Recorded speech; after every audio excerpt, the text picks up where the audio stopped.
Hello dear friends, welcome back to my channel. Actually, one of my subscriber he requested me to blog on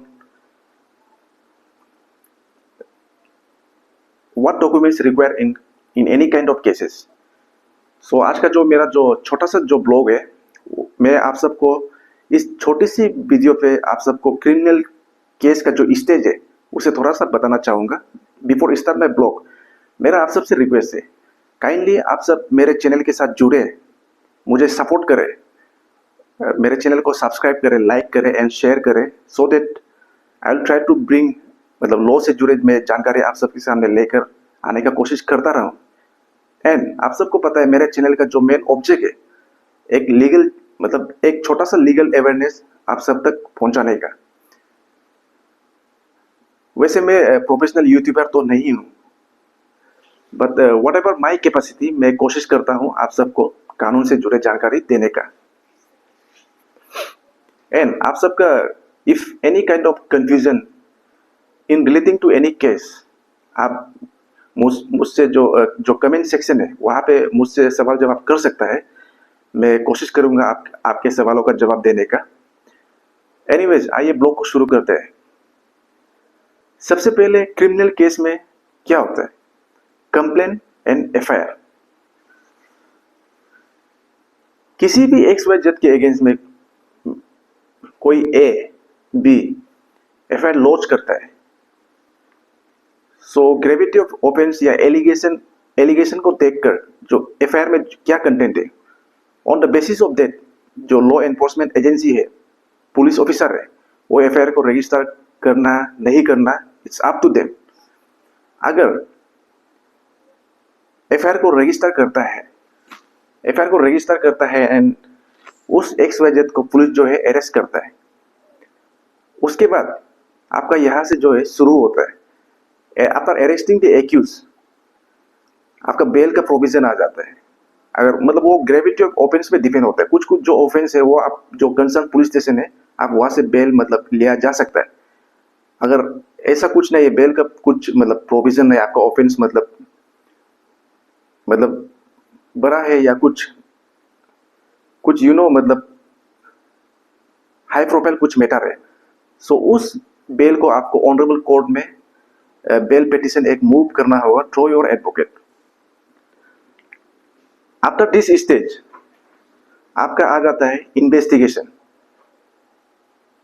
so with in 60 days और 90 days के अंदर में law enforcement जो agency है, police officer को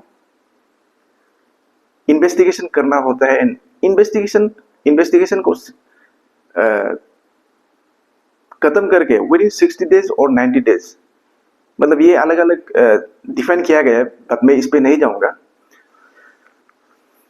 chargesheet जो है investigation खत्म कर जो लॉ एनफोर्समेंट एजेंसी है उनको चार्जशीट जो है ऑनरेबल कोर्ट में सबमिट करना होता है उस एक्यूज पर्सन के अगेंस्ट में जिसके अगेंस्ट में एफआईआर लॉन्च हुआ एंड जिसके अगेंस्ट में इन्वेस्टिगेशन स्टार्ट हुआ.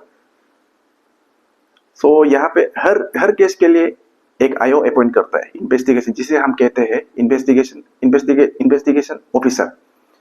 सो चार्जशीट उस एक्यूज के अगेंस्ट में फाइल सबमिट करना होता है ऑनरेबल कोर्ट में. आफ्टर सबमिटिंग द चार्जशीट यहाँ पे जो है वो जो एक्यूज पर्सन है अपना एक लर्नेड एडवोकेट हायर कर सकता है अपना केस को जो डिफेंड करने के लिए. सो यहाँ पे एंड स्टेट का फ्रॉम स्टेट साइड एक पीपी अपॉइंट करता है ऑनरेबल कोर्ट जो है और उसे कहते हैं public prosecutor. In short PP public prosecutor कहते हैं. देखिए आप सबको कंफ्यूज नहीं होना है. एक्यूज जो है अपना डिफेंड करने के लिए एक एडवोकेट हायर करता है एंड स्टेट जो है पीपी अपॉइंट करता है पब्लिक, जिसे हम कहते हैं पब्लिक प्रोसिक्यूटर. सो ऑनरेबल कोर्ट जो है एक डेट फिक्स करता है एंड उस डेट पे जो एक्यूज पर्सन का जो लर्नेड एडवोकेट है उस लर्नेड एडवोकेट को ऑनरेबल कोर्ट में एक्यूज के बिहाफ में वकालतनामा फाइल करना होता है. सो वकालतनामा में अपना जो नाम है या एक्यूज उस वकालतनामा में कहता है कि एक्यूज जो है I nominate mister so and so advocate मतलब जो मेरा केस को हैंडल करेगा, टैकल करेगा। आफ्टर फाइलिंग वकालतनामा ऑनरेबल कोर्ट जो है एक डेट फिक्स करता है और इसका नेक्स्ट स्टेज आपका आ जाता है सीसी, जिसे हम कहते हैं कंसिडरेशन ऑफ चार्ज। देखिए सीसी स्टेज में क्या होता है, सबसे पहले जो पब्लिक प्रोसिक्यूटर है पीपी है वो अपना सबमिशन देता है और उस सबमिशन में कहता है कि मतलब ये एलिगेशन है, ये ऑफेंस कमिट किया है एक्यूज पर्सन ने, मिस्टर एक्स वाई जेड ने। सो इनका ऊपर मतलब चार्जेस फ्रेम होना चाहिए। मतलब पीपी अपना सबमिशन देता है, जो पब्लिक प्रोसिक्यूटर है जो स्टेट का तरफ से मतलब केस को हैंडल करते हैं। एंड अगर उस चार्जशीट में अगर कुछ डिफेक्ट निकला या कुछ कुछ जो सेक्शन है, कुछ प्रोविजन है मतलब अननेसेसरी आपके ऊपर जो पुलिस पर्सनल है, जो लॉ एनफोर्समेंट एजेंसी है, वो कुछ कुछ जो सेक्शन या कुछ कुछ मतलब अननेसेसरी का कुछ मेंशन करता है, तो आपका जो लर्नेड एडवोकेट है, जो एक्यूज का जो लर्नेड एडवोकेट है, वो अपना जो बातें है अपना क्लाइंट को डिफेंड कर सकता है, ऑनरेबल कोर्ट से प्रे कर सकता है इस सेक्शन को ड्रॉप करना चाहिए, ये मेरे क्लाइंट के अगेंस्ट में मतलब एक बेसलेस सेक्शन है। एंड जो रिमेनिंग सेक्शन है, अगर उस सेक्शन के दौरान कुछ एविडेंस है तो चार्जेस जो है एक्यूज के अगेंस्ट में चार्जेस जो है फ्रेम हो जाएगा और ऑनरेबल कोर्ट जो है एक्यूज को मतलब समझाने का कोशिश करेगा आपके ऊपर ये एलिगेशन है, क्या आप मानता है क्या। आफ्टर दिस स्टेज आपका नेक्स्ट आ जाता है एविडेंस। यहाँ पे देखिए एविडेंस स्टेज में क्या होता है, आप सबको कंफ्यूज नहीं होना है। कुछ केस से रिलेटेड, केस से जुड़े मतलब विटनेस वगैरह, कुछ मतलब डॉक्यूमेंट्स वगैरह, मतलब थोड़ा लंबा चलता है। आफ्टर एविडेंस आपका आ जाता है DWS, डिफेंस विटनेस। अगर एक्यूज का साइड से कुछ विटनेस है, वो अपना केस को मजबूत करवाना चाहता है या कुछ डिफेंस करना चाहता है, वो अपने बिहाफ में मतलब अपने फेवर में विटनेस वगैरह ला सकता है, बट वो जेन्युइन होना पड़ेगा, वैलिड होना पड़ेगा। एंड आफ्टर डिफेंस विटनेस आपका आ जाता है नेक्स्ट जो स्टेज है, वो है स्टेटमेंट ऑफ द एक्यूज। यहाँ पे देखिए ऑनरेबल कोर्ट जो है एक्यूज पर्सन को एक अपॉर्चुनिटी देता है अपना जो डिफेंड करने के लिए, मतलब केस से जुड़े मतलब अगर कुछ भी अगर उनको उस एक्यूज पर्सन को मतलब बताना है ऑनरेबल कोर्ट को, तो ये जो स्टेज है इसको स्टेटमेंट ऑफ द एक्यूज कहा जाता है। अपना जो स्टेटमेंट है, अपना जो बातें हैं खुद को डिफेंड करने के लिए, वो ऑनरेबल कोर्ट के आगे में आप जो एक्यूज पर्सन है वो रख सकता है। After this statement of the accused आपका आ जाता है फाइनल आर्गुमेंट।